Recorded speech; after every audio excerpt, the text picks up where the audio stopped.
की आंतरिक संरचना। और इस पाठ में हम जानेंगे कि पृथ्वी के अंदर की बनावट कैसी है, इसके अंदर की परतों के क्या नाम हैं, शैल या चट्टान किसे कहते हैं, शैल या चट्टानों के कितने प्रकार हैं और उनकी विशेषताएं क्या हैं।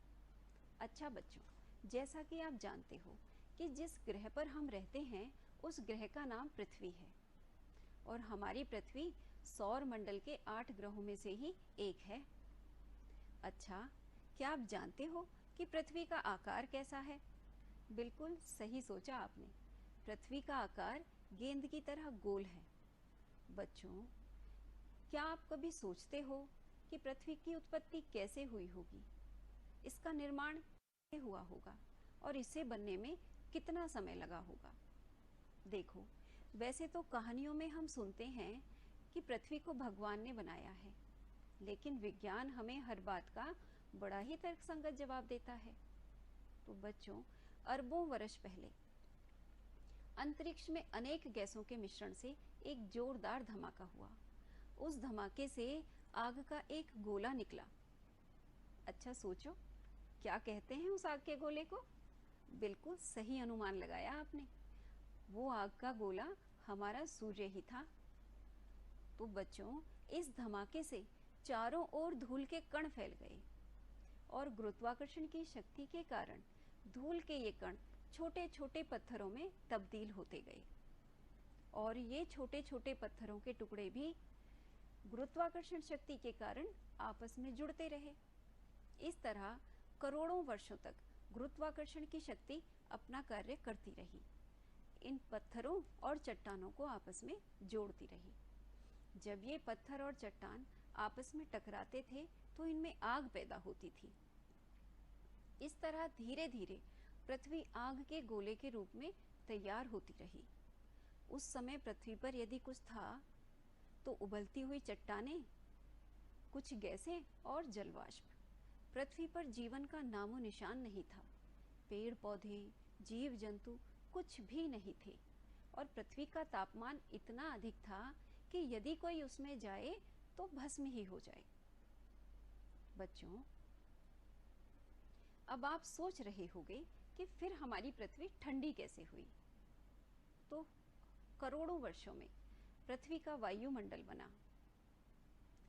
घनघोर वर्षाएं होने से धीरे धीरे पृथ्वी की ऊपरी सतह ठंडी होती गई। लेकिन बच्चों, पृथ्वी की सिर्फ ऊपरी सतह ही ठंडी हुई है, अंदर से तो हमारी पृथ्वी आज भी गर्म है, बिल्कुल अंगीठी की आग की तरह, कि जो ऊपर से बुझी हुई और राख जैसी लगती है, मगर अंगीठी फिर भी अंदर से गर्म होती है। तो बच्चों, है ना मजेदार पृथ्वी की ये कहानी? अच्छा, अब आपके मन में जिज्ञासा पैदा हो रही है और आप जानना चाहते हो कि हमारी ये पृथ्वी अंदर से आखिर है कैसी। तो आओ बच्चों, शुरुआत करते हैं आज के टॉपिक की, जिसका नाम है पृथ्वी की आंतरिक संरचना। देखो, आंतरिक यानी अंदर की और संरचना यानी बनावट। तो आज हम बात करेंगे कि पृथ्वी के अंदर की बनावट कैसी है। अच्छा देखो, आप प्याज का ये चित्र देख रहे हो। इसमें जो साबुत प्याज है वो एक परत में ढकी हुई दिखाई दे रही है, लेकिन जो प्याज कटी हुई है उसमें क्या दिखाई दे रहा है? उसमें हमें अनेक परतें दिखाई दे रही हैं। तो बच्चों, प्याज की परतों की तरह ही पृथ्वी भी अंदर से 3 परतों में विभाजित है, यानी पृथ्वी की आंतरिक बनावट परतदार है। पृथ्वी के अंदर 3 मुख्य परतें हैं, जिनके नाम हैं भूपर्पटी, मेंटल, ये जो लाल रंग की परत है ये मेंटल है, और ये सबसे अंदर की परत का नाम है क्रोड। इस तरह भूपर्पटी अंदर से 3 परतों में विभाजित है, भूपर्पटी, मेंटल और क्रोड।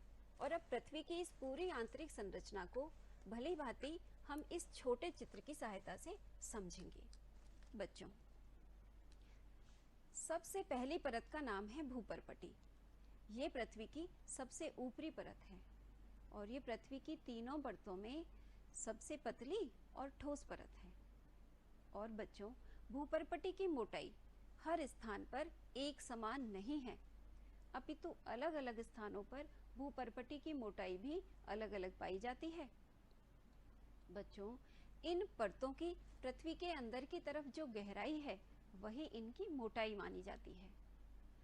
तो बच्चों, भूपर्पटी महाद्वीपों पर औसतन रूप से 35 किलोमीटर तक मोटी पाई जाती है, लेकिन समुद्र तल में ये सबसे पतली है। यहाँ इसकी मोटाई लगभग 4 से 7 किलोमीटर तक ही है। और पहाड़ों के नीचे भूपर्पटी सबसे मोटी है, यहाँ पर ये लगभग 70 किलोमीटर तक मोटी पाई गई है। और बच्चों, अब बात आती है कि भूपर्पटी का निर्माण किससे हुआ है। बच्चों, भूपर्पटी की सबसे ऊपरी सतह का निर्माण मिट्टी और चट्टानों से हुआ है, और भूपर्पटी को सियाल भी कहा जाता है। अब आप सोचोगे कि भाई ये कैसा नाम है, तो बच्चों ये तो बड़ा ही तर्कसंगत नाम है, क्योंकि भूपर्पटी का निर्माण सिलिका और एल्यूमिनियम पदार्थों की अधिकता से हुआ है। और विज्ञान के सूत्र तो आपको याद ही होंगे। सिलिका का सूत्र है Si और एल्यूमिनियम का सूत्र है Al। जब दोनों को आपस में मिला दिया तो नया शब्द बना SiAl सियाल। तो इस प्रकार बच्चों, भूपर्पटी के निर्माण में सिलिका और एल्यूमिनियम पदार्थों की अधिकता के कारण इसको सियाल भी कहा जाता है। तो अब भूपर्पटी के बाद हम पृथ्वी की दूसरी परत के बारे में बात करेंगे, जिसका नाम है मेंटल। मेंटल भूपर्पटी के बाद शुरू होने वाली एक मोटी परत है, लेकिन बच्चों यहाँ एक बहुत ही विशेष बिंदु है, वो ये कि भूपर्पटी और मेंटल एक दूसरे से मिली हुई नहीं है, अपितु इन दोनों के बीच में एक सीमा है जो भूपर्पटी और मेंटल को एक दूसरे से अलग करती है। बिल्कुल वैसे ही जैसे आपके फेवरेट क्रीम बिस्किट में दो बिस्किट के बीच में क्रीम होती है जो उन दोनों बिस्किट को एक दूसरे से अलग करती है। तो बच्चों, दो बिस्किट के बीच में जो सीमा है उसका नाम है क्रीम, और भूपर्पटी और मेंटल के बीच में जो सीमा है उसका नाम है मोहो असान तथ्य। क्योंकि इस सीमा की खोज मोहरोविक नाम के भूवैज्ञानिक ने की थी, तो मोहो शब्द इन्हीं भूवैज्ञानिक के नाम का पहला भाग है, और असान तथ्य का मतलब होता है अवरोध या रुकावट। तो ये परत, ये सीमा भूपर्पटी और मेंटल के बीच में अवरोध उत्पन्न करती है, इसलिए इसका नाम है मोहो असान तथ्य। आप इसे मोहो डिस्कंटिन्यूटी के नाम से भी याद रख सकते हैं। इस तरह बच्चों, पहले भूपर्पटी, फिर मोहो डिस्कंटिन्यूटी, और फिर शुरू होती है मेंटल नाम की मोटी परत। मेंटल की मोटाई पृथ्वी की गहराई में 2900 किलोमीटर तक है, 2900 किलोमीटर तक है। और बच्चों, मेंटल में चट्टानें पिघली अवस्था में पाई जाती हैं, यानी मेंटल तरल अवस्था की परत है, लेकिन ये पानी जैसी तरल अवस्था नहीं, अपितु शहद जैसी गाढ़ी तरल अवस्था की परत है। और बच्चों, मेंटल दो भागों में बटा हुआ है, ऊपरी मेंटल और निचला मेंटल। ऊपरी मेंटल की मोटाई केवल 700 किलोमीटर है, नीचे का शेष सारा भाग निचला मेंटल में आता है। और ऊपरी मेंटल में भी बच्चों एक और विशेषता है, वो ये कि ऊपरी मेंटल जो कि 700 किलोमीटर तक है, इसका ऊपर का 400 किलोमीटर तक का भाग दुर्बलता मंडल कहलाता है। और ज्वालामुखी उद्गार के समय जो लावा धरातल पर आता है वो इसी दुर्बलता मंडल में स्थित होता है।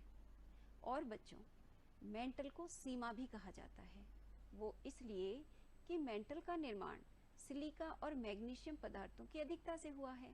और फिर से विज्ञान के सूत्र याद कीजिए, सिलिका का सूत्र है Si, मैग्नीशियम का सूत्र है Mg। जब इन दोनों को मिला दिया तो नया शब्द बना सीमा। इस प्रकार बच्चों, मेंटल के निर्माण में सिलिका और मैग्नीशियम पदार्थों की अधिकता के कारण इसको सीमा भी कहा जाता है। एक बार बच्चों इस डायग्राम पे हम मेंटल को समझ लेते हैं। ये ऊपर यहाँ तक भूपर्पटी है, यहाँ ये है मोहो अशांत, और ये ऊपरी मेंटल यहाँ से यहाँ तक, और ये निचला मेंटल। ऊपरी मेंटल का जो कि ऊपरी मेंटल 700 किलोमीटर है, इसका ऊपर का 400 किलोमीटर तक का भाग दुर्बलता मंडल कहलाता है। इस प्रकार बच्चों, और इसका निर्माण सिलिका और मैग्नीशियम पदार्थों की अधिकता से हुआ है, इसलिए इसको सीमा कहा जाता है। अब बच्चों, यहाँ हम अगली परत शुरू करने से पहले एक और बात स्पष्ट करते हैं, वो ये कि भूपर्पटी और मेंटल मिलकर स्थल मंडल का निर्माण करते हैं। भूपर्पटी और मेंटल का सिर्फ ऊपरी भाग मिलकर स्थल मंडल का निर्माण करते हैं। स्थल मंडल की मोटाई 10 से लेके 200 किलोमीटर तक पाई जाती है। तो बच्चों, भूपर्पटी, मेंटल और उसके बाद आती है पृथ्वी की सबसे अंदर की परत, जिसका नाम है क्रोड। क्रोड को कोर भी कहा जाता है। बच्चों, क्रोड पृथ्वी की सबसे भीतर की परत है और क्रोड भारी पदार्थों से बनी हुई परत है, क्योंकि इनका निर्माण लोहे और निकेल जैसे पदार्थों से हुआ है। और बच्चों, क्रोड के भी दो भाग हैं, बाह्य क्रोड और आंतरिक क्रोड। और इनकी विशेषता ये है बच्चों कि जैसे भूपर्पटी ठोस अवस्था में है, मेंटल तरल अवस्था में है, लेकिन क्रोड के दो भाग हैं और उसका एक भाग यानी बाह्य क्रोड तरल अवस्था में है और आंतरिक क्रोड ठोस अवस्था में है। और बच्चों, क्रोड का भी एक और नाम है, वो है निफे। वो इसलिए कि क्रोड का निर्माण निकेल और लोहे जैसे भारी पदार्थों से हुआ है। और फिर से जरा विज्ञान के सूत्र ध्यान कीजिए। निकेल का सूत्र है Ni और लोहे का सूत्र है Fe, और जब इन दोनों को मिला दिया तो नया शब्द बना निफे। तो इस प्रकार बच्चों, क्रोड के निर्माण में निकेल और लोहे की अधिकता के कारण इसको निफे भी कहा जाता है। तो अब तक हमने सीखा बच्चों कि पृथ्वी की अंदर की संरचना परतदार है। पृथ्वी के अंदर 3 मुख्य परतें हैं, भूपर्पटी, मेंटल और क्रोड। और अब बच्चों, हम अपनी पाठ के अगले बिंदु पर चलते हैं, जिसका नाम है शैल या चट्टान। अच्छा देखो, अभी हमने पढ़ा था कि भूपर्पटी की ऊपरी सतह का निर्माण शैल यानी कि मिट्टी और चट्टानों से हुआ है। अच्छा, जब मैंने चट्टान शब्द कहा तो आपके दिमाग में क्या आया? मैं समझ गई, आपने जरूर किसी बड़े और मजबूत पत्थर की कल्पना की होगी, क्योंकि साधारणतः जब हम चट्टान शब्द कहते हैं तो हम ऐसे ही किसी बड़े और मजबूत पत्थर की कल्पना करते हैं। लेकिन बच्चों, भूमि की सतह पर पाए जाने वाले यानी भूपटल पर पाए जाने वाले सभी पदार्थ, चाहे वो कठोर हैं या मुलायम, शैल या चट्टान कहलाते हैं। यानी शैल और चट्टान कठोर भी हो सकती हैं और मुलायम भी, जैसे रेत, मिट्टी, कोयला, पत्थर आदि। तो इस प्रकार बच्चों देखो, जो आपके घर में सिलबट्टा है वो जिस पत्थर से बना है वो भी चट्टान है, और खेत की जिस मिट्टी में खेती की जाती है वो भी चट्टान है। तो इस प्रकार स्पष्ट होता है कि चट्टान कठोर और मुलायम दोनों ही प्रकार की हो सकती हैं। और बच्चों, चट्टानों का निर्माण खनिज पदार्थों के मिश्रण से हुआ है। सामान्यतः चट्टान 2 या 2 से अधिक खनिज पदार्थों के मिश्रण से बनती हैं। और चट्टानों के विभिन्न रंग, आकार और आकृतियां होती हैं। और बच्चों, चट्टानों का निर्माण पृथ्वी की उत्पत्ति के समय से ही शुरू हो गया था। और निर्माण के आधार पर चट्टानें 3 प्रकार की हैं।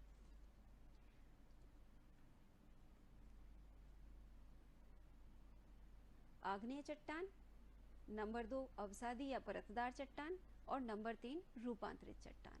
अब इन चट्टानों के तीनों प्रकार को हम विस्तृत रूप से समझेंगे। सबसे पहले आग्नेय चट्टान। बच्चों, आग्नेय जैसा कि नाम से ही स्पष्ट हो रहा है, अग्नि से उत्पन्न होने वाली। अब आप कहोगे कि भाई ऐसी कौन सी अग्नि है जिससे चट्टानों का निर्माण होता है? तो बच्चों, आग्नेय चट्टानों का निर्माण ज्वालामुखी क्रिया से होता है। देखो, जब ज्वालामुखी उद्गार होता है, यानी जब कोई ज्वालामुखी फटता है, तो उसके अंदर से एक गाढ़ा तरल पदार्थ राख और धुएं के साथ बाहर निकलता है और ये गाढ़ा तरल पदार्थ पृथ्वी के आंतरिक भागों में छुपा रहता है, पिघली और गर्म अवस्था में होता है तथा इसको वहाँ पर मैग्मा कहा जाता है। यानी जब ये पृथ्वी के आंतरिक भाग में पिघली और गर्म अवस्था में होता है तो इसको मैग्मा कहा जाता है। और यही मैग्मा ज्वालामुखी विस्फोट के समय जब धरातल पर आता है तो इसको लावा कहा जाता है। और बच्चों, धरातल पर आकर लावा कठोर और ठोस रूप धारण कर लेता है और इसी ठोस रूप वाली चट्टान को आग्नेय चट्टान कहते हैं। बच्चों, जब ज्वालामुखी विस्फोट होता है तो बहुत सारा लावा तो धरातल पर बाहर आ जाता है, लेकिन कुछ लावा, कुछ मैग्मा पृथ्वी के अंदर ही रह जाता है और वहीं पर एकत्रित होकर ठोस रूप धारण कर लेता है। तो जो लावा, जो मैग्मा पृथ्वी के अंदर ही ठोस रूप धारण कर लेता है, उससे बनने वाली आग्नेय चट्टान को ग्रेनाइट कहते हैं। और जब लावा धरातल पर आकर ठोस रूप धारण कर लेता है तो उससे बनने वाली आग्नेय चट्टान को बेसाल्ट कहते हैं। जैसा कि आप इस चित्र में देख रहे हो कि ये ज्वालामुखी विस्फोट के समय बहुत सारा मैग्मा धरातल पर बाहर आ गया है और यहाँ पर इसने ये ठोस रूप धारण कर लिया है। तो जो धरातल पर आकर जिसने ठोस रूप धारण किया है उस लावे को बेसाल्ट कहते हैं। लेकिन जो पृथ्वी के अंदर ही रह गया और यहाँ पर एकत्रित होकर जिसने ठोस रूप धारण किया है उसको ग्रेनाइट कहते हैं। तो इस प्रकार बच्चों, ग्रेनाइट और बेसाल्ट ये दोनों ही आग्नेय चट्टानों के उदाहरण हैं और इन दोनों के अतिरिक्त गैब्रो और डायोराइट भी आग्नेय चट्टानों के ही उदाहरण हैं। बच्चों, आग्नेय चट्टानों को प्राथमिक चट्टान भी कहा जाता है और वो इसलिए कि पृथ्वी की उत्पत्ति के समय सबसे पहले आग्नेय चट्टानों का ही निर्माण शुरू हुआ था और अन्य दूसरे प्रकार की जो चट्टानें हैं वो आग्नेय चट्टानों से ही बनती हैं, इसीलिए इसको प्राथमिक चट्टान भी कहा जाता है। अब हम देखते हैं बच्चों कि आग्नेय चट्टानों की विशेषताएं क्या हैं। तो बच्चों, ये चट्टानें बहुत कठोर होती हैं, इसलिए इनका अपर्दन और कटाव कम होता है। ये चट्टानें दानेदार या रवेदार होती हैं। इन चट्टानों में जीवाश्म नहीं पाए जाते और जानते हो क्यों जीवाश्म नहीं पाए जाते? क्योंकि इनका निर्माण इतने गर्म लावे से होता है कि उस गर्म लावे में कोई जीवाश्म ना तो पैदा हो सकता है और ना ही इधर उधर से आकर टिक सकता है, इसलिए आग्नेय चट्टानों में जीवाश्म नहीं पाए जाते। और बच्चों, सोना, चांदी, लोहा, अभ्रक जैसे खनिज पदार्थ हमें आग्नेय चट्टानों से प्राप्त होते हैं।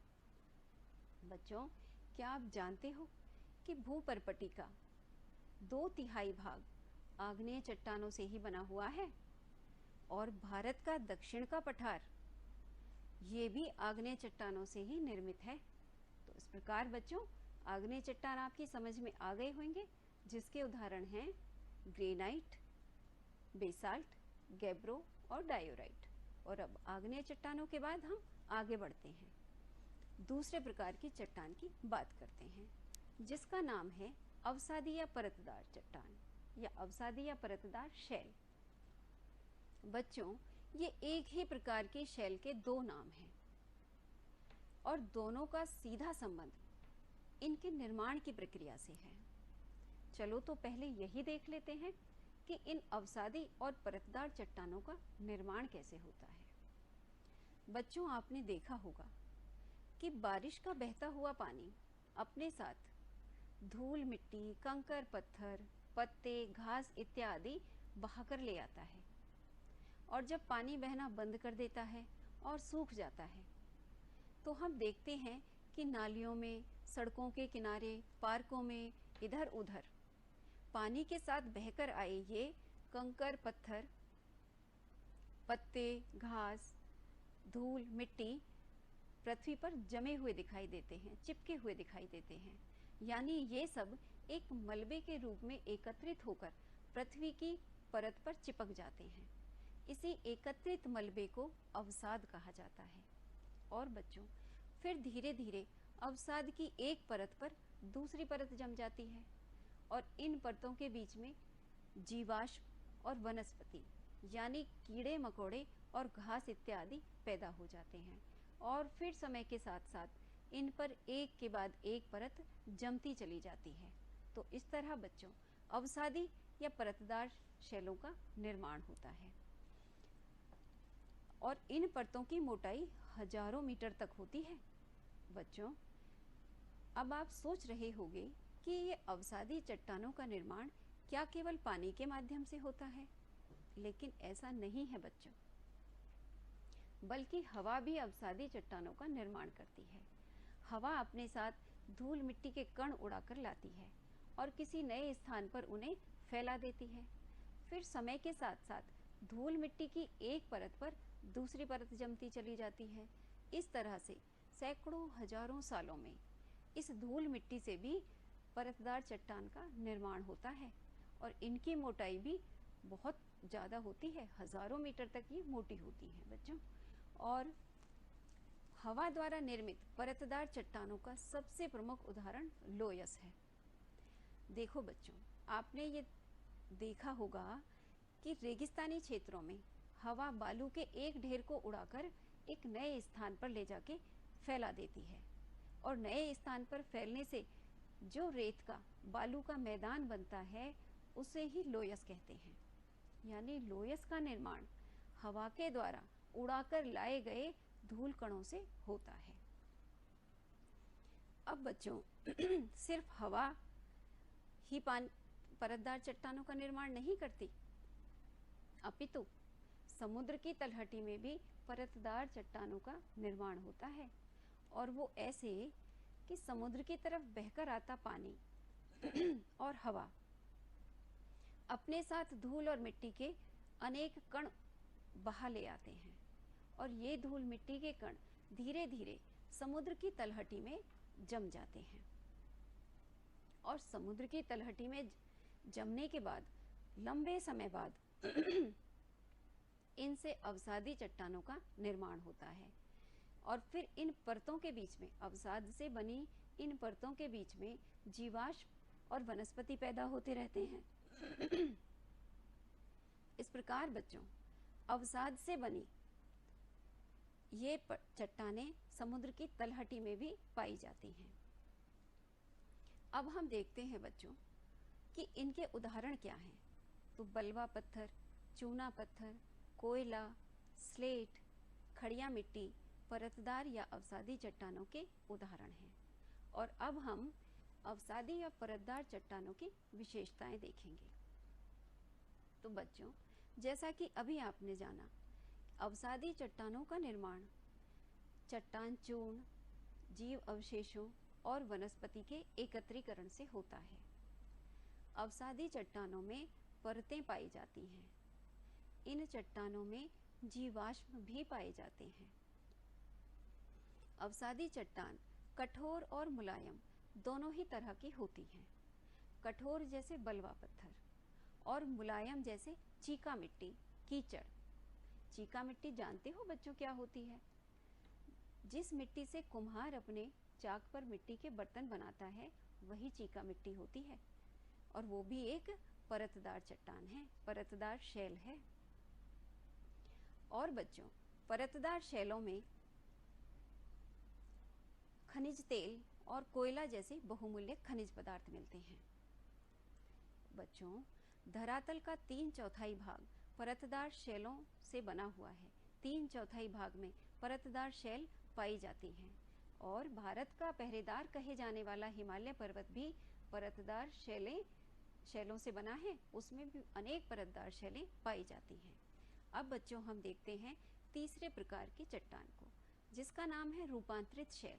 रूपांतरित जैसा कि नाम से ही स्पष्ट हो रहा है, रूप में परिवर्तन कर लेने वाली। बच्चों जब कोई चट्टान अपने असली रूप को बदलकर नया रूप धारण कर लेती है तो उसे रूपांतरित शैल कहा जाता है। जैसे आग्नेय और परतदार चट्टानों में जब ताप और दाब की क्रिया के कारण कुछ रासायनिक क्रियाएं होती हैं तो उनका रूप परिवर्तित हो जाता है और इसी परिवर्तित रूप वाली चट्टान को रूपांतरित शैल कहा जाता है। देखो बच्चों, जैसे कच्ची मिट्टी से ईंट का बनना, पहले कच्ची मिट्टी को एक सांचे में रखकर दाब दिया जाता है और फिर भट्टे में रखकर ताप दिया जाता है, तो फिर परिणाम स्वरूप उसका रूप और आकार बदल जाता है। तो इस प्रकार वो नई रूपांतरित शैल बन जाती है। रूपांतरित शैल के उदाहरण हैं बच्चों संगमरमर, हीरा, ग्रेफाइट और क्वार्ट्जाइट पत्थर। और बच्चों, अब हम देखते हैं कि इनकी विशेषताएं क्या हैं। रूपांतरित शैल का निर्माण ताप और दाब की क्रिया से होता है, इसलिए ये शैल बहुत कठोर होती हैं और आसानी से टूटती नहीं है। रूपांतरित शैलों से हमें संगमरमर, कोयला, नीलम और संगमरमर, हीरा, नीलम और माणिक जैसे बहुमूल्य पदार्थ प्राप्त होते हैं। और बच्चों, संसार के 7 आश्चर्यों में गिना जाने वाला ताजमहल संगमरमर से बना है और संगमरमर भी एक रूपांतरित शैल है। इस प्रकार बच्चों, आज के पाठ में हमने सीखा कि पृथ्वी अंदर से 3 परतों में विभाजित है, भूपर्पटी, मेंटल और क्रोड। इसके बाद हमने जाना कि शैल या चट्टान भी 3 प्रकार की होती हैं। आग्नेय शैल जैसे ग्रेनाइट, बेसाल्ट, गैब्रो, डायोराइट। परतदार या अवसादी शैल जैसे बलवा पत्थर, चूना पत्थर, कोयला, खड़िया मिट्टी आदि। रूपांतरित शैल जैसे संगमरमर, हीरा, ग्रेफाइट आदि। तो बच्चों, इसके बाद आपको अपनी पाठ्य पुस्तक में से इस पाठ को दोहराना है और थोड़ा गृह कार्य भी करना है। आप अपनी पाठ्य पुस्तक में पेज नंबर 10 पर जो पृथ्वी की आंतरिक संरचना का चित्र है, उसे अपनी अभ्यास पुस्तिका में बनाकर पृथ्वी की 3 परतों के नाम लिखिए। उसके बाद आपको एक प्रोजेक्ट वर्क भी करना है, और वो ये कि भारत की प्रमुख ऐतिहासिक इमारतों की सूची बनाइए और फिर ये पता लगाइए कि उनका निर्माण किन शैलों से हुआ है। एक आपको मैं बता देती हूँ, बलवा पत्थर, इससे हमारे लाल किले का निर्माण हुआ है। और बलवा पत्थर कौन सी चट्टान है, ये आपको स्वयं पता लगाना है। तो बच्चों, अभी हमने पृथ्वी के बारे में पढ़ा। हम पृथ्वी पर रहते हैं बच्चों। पृथ्वी ही एकमात्र ऐसा ग्रह है जहां पर जीवन है।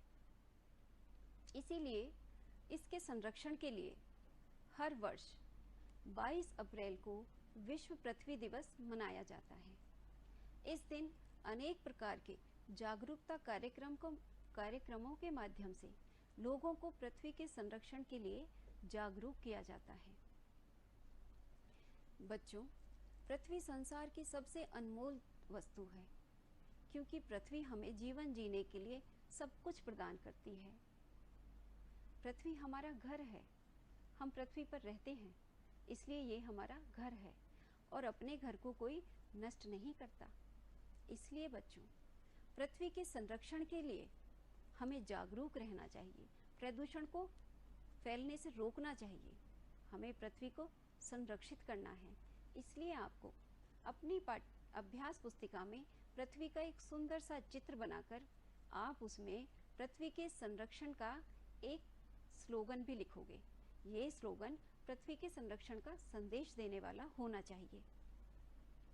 एक स्लोगन आपको मैं बता देती हूँ। आओ हम सबको समझाएं, जल बचाएं, वृक्ष लगाएं, पर्यावरण को स्वच्छ बनाएं, धरती माँ का कर्ज चुकाएं। आज की क्लास में बस इतना ही। धन्यवाद।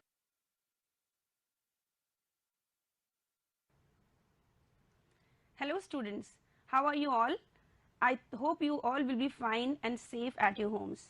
बच्चों, आज हम आपकी बुक रेनबो 7